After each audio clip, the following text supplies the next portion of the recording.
players did amazingly. We had a game plan. We wanted to move the ball a lot, but the first half we were not. We were slow. We were a bit lethargic. Didn't move. Didn't run.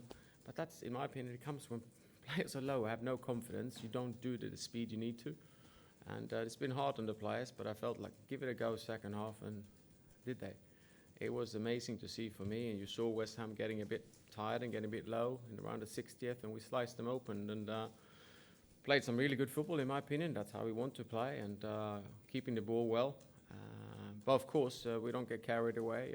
We have a lot of work to do on things, but all credit to the players for how they did it in the second half.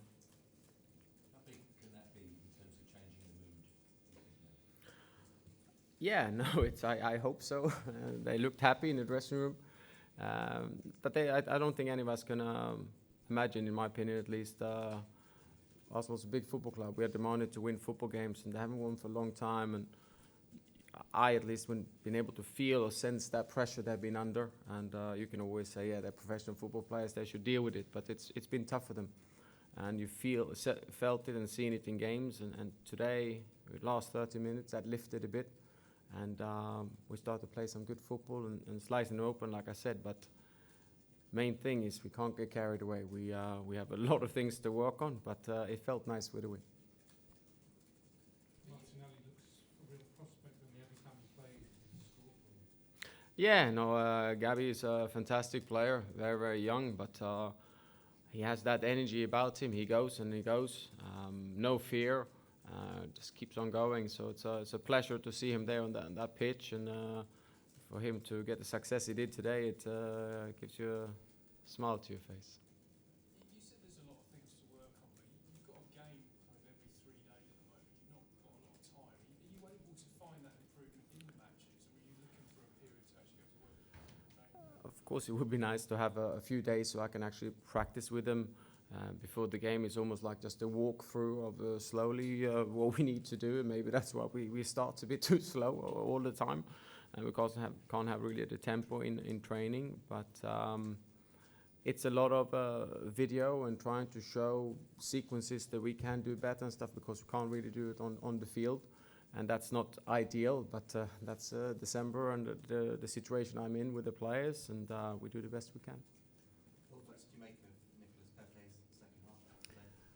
No, again, it's people always ask me about Nico, and I try to explain.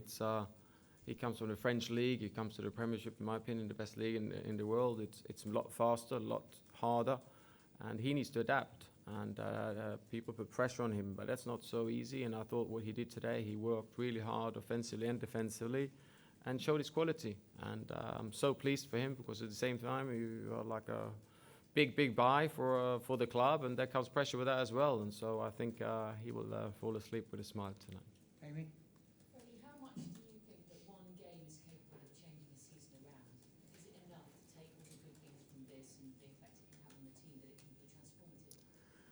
Of course, you always hope, but I try to be a bit, not get carried away, because I can still feel that there are things we need to work on, and we're not near to where I want us to be.